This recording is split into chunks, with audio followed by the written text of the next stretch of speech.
हैलाकांदी दामछोड़ा अतिक्रमण हटाओ अभियान जारी। हैलाकांदी जिले के दामछोड़ा फॉरेस्ट विलेज क्षेत्र में अतिक्रमण हटाओ अभियान दूसरे दिन भी जारी रहा। सेक्टर 1 से 4 तक चल रहे इस अभियान में करीब 516 परिवार प्रभावित हुए हैं। वन विभाग के अनुसार अभियान सुबह 6 बजे शुरू हुआ और जरूरत पड़ने पर इसे आगे भी जारी रखा जा सकता है। इस बीच राइजर दल के नेता जाहिरुद्दीन लश्कर ने अभियान को असंवैधानिक बताते हुए आरोप लगाया कि बिना भूमि पट्टा दिए कार्रवाई की जा रही है। उन्होंने इसे अल्पसंख्यक विरोधी बताते हुए असम सरकार और जिला प्रशासन पर सवाल उठाए।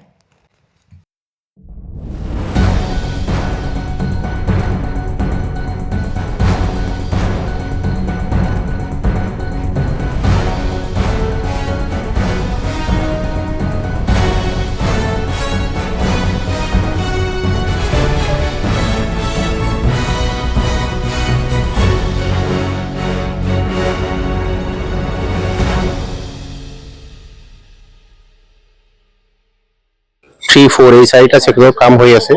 যোৱাকালি 3টা হ'ল, 50% আমাৰ কাম হৈ গ'ল আৰু আজি 50% আছিল। আৰু টোটেল যিখিনি আমাৰ ঘৰ আছে 516, এই ঘৰ গোটেইখিনি ডিসমেন্টল হৈ গ'ল।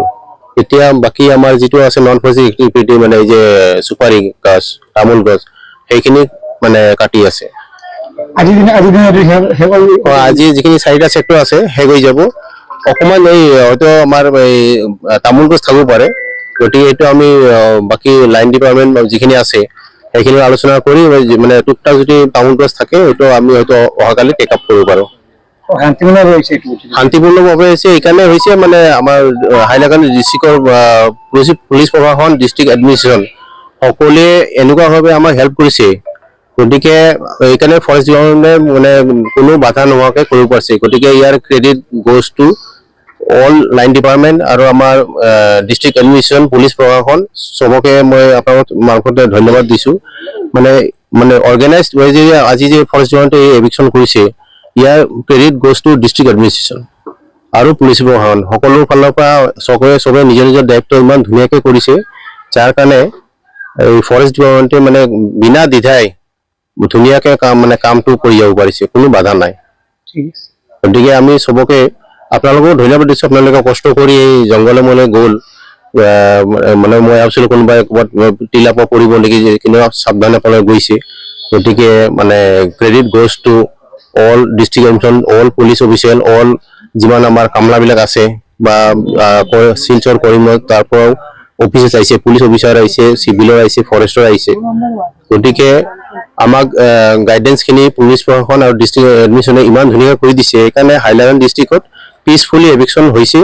আৰু এই যিটো এভিকশ্যন হৈছে এইটো সকলোৱে আমি উইথ ডিউ প্ৰচেছত ল কৰিছো।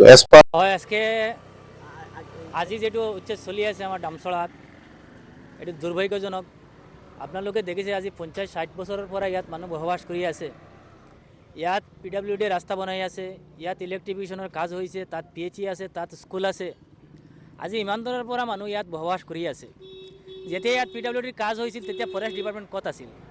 যেতিয়া মানুহখিনি তেতিয়াৰ পৰা বসবাস কৰি আছে তেতিয়া ফৰেষ্ট ডিপাৰ্টমেণ্ট ক'ত আছিল? আজি 50-60 বছৰৰ পৰা ইয়াত মানুহ বসবাস কৰি আছে, কিন্তু আজি উচ্ছেদ হৈ আছে। কিন্তু আমি দেখিছোঁ এই মানুহখিনিক পুনৰ্বাসন নিদি আজি অগণতান্ত্ৰিক পদ্ধতিতে ইয়াত উচ্ছেদ চলি আছে।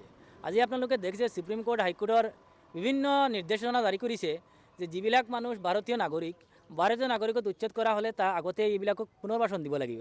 কিন্তু আজি 522 পুনৰ্বাসন নিদি এইবিলাক উচ্ছেদ কৰা হৈছে। আসলে অসমৰ মাননীয় মুখ্যমন্ত্ৰী মহোদয় ইয়াত ৰাজনীতিৰ কাৰণত এইটো উচ্ছেদ কৰি আছে।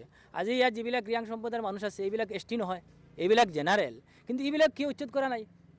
এইটো মোৰ প্ৰশ্ন। যদি এইবিলাক ST হয়, ট্ৰাইবেল মানুহৰ একো প্ৰশ্ন নাই, এইবিলাক থাকিব লাগে। কিন্তু এইবিলাকতো ট্ৰাইবেল নহয়, এইবিলাক জেনাৰেল মানুহ। কিন্তু জেনাৰেল মানুহ, মুছলিম মানুহখিনি উচ্ছেদ কৰা হৈছে, কিন্তু এইবিলাক উচ্ছেদ কৰা নাই। আসলে ৰাজনীতিৰ কাৰণে এইটো কৰা হৈছে, ধৰ্মীয় ভিত্তিতে এই উচ্ছেদটো চলি আছে।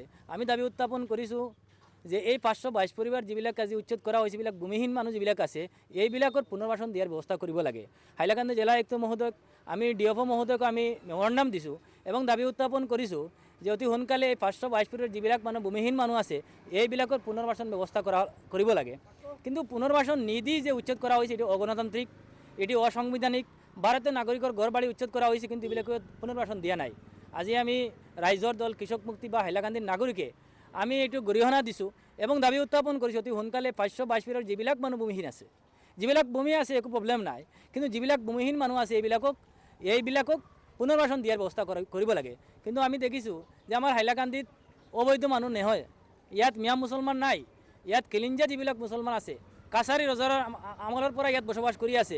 ইয়াত যিবিলাক মানুহ আছে সকলৰ 1951 আগৰ NRC আছে তাত, কিন্তু এইবিলাক মানুহ উচ্ছেদ কৰি আছে। ঠিক আছে, ফৰেষ্টৰ জেগা খালী কৰিব লাগে, কিন্তু এইবিলাকৰ আগত পুনৰ্বাসন দিব লাগিব। ইয়াৰ আগতে ফৰেষ্ট ডিপাৰ্টমেণ্টে কিয় ইয়াত বাধা দিয়া নাই? যেতিয়া PWD ৰাস্তা হৈছিল, যেতিয়া ইলেক্ট্ৰিফিকেশ্যনৰ কাজ হৈছিল, যেতিয়া ইয়াত PHE বনানো হৈছিল, যেতিয়া ইয়াত স্কুল প্ৰতিষ্ঠান যেতিয়া চৰকাৰে বনাইছিল, তেতিয়াতো ফৰেষ্ট ডিপাৰ্টমেণ্টে তাত বন্ধ কৰিব লাগিছিল। আমি আচলতে আমাৰ অসম চৰকাৰ বা কেন্দ্ৰীয় চৰকাৰে ফৰেষ্ট ডিপাৰ্টমেণ্ট যিবিলাক ইয়াত জড়িত আছে অবৈধ বসবাসকাৰীৰ লগত, এইবিলাকো তাগতে FIR কৰিব লাগিছিল।